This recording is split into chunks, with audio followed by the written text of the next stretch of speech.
Hello guys, आता आम्ही निघलोत भिंगारला. बघा कोण कोण आहे सोबत. आणि सगळी बसाच्या आधीच नानी बसले. इथं आम्हाला जागा होत नाही तरी पाठी बसायला कोण जात नव्हता. आज दादानी ड्रायव्हिंग केली आणि पोचलो भिंगारला. गेली आणि तिथं चाललेली बिर्याणीची तयारी. बाहेर ध्रुवी बघा कशी गाणी बोलतय.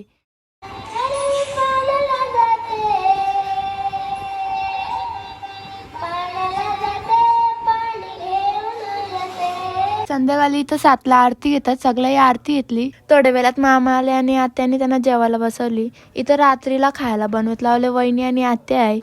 ही आत्या बघा कशी लाजत. आता या बायका लागल्या नाचायला. आता कोणत्याशी घेणं देणं नाही. वहिनी गेल्या.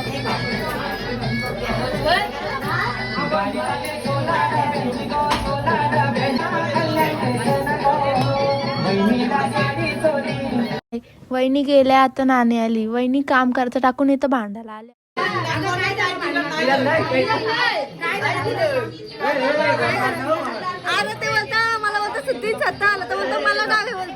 दोन वाजता आम्ही निघालो घरी आणि आता आपण भेटू नेक्स्ट ब्लॉग मध्ये. बाय.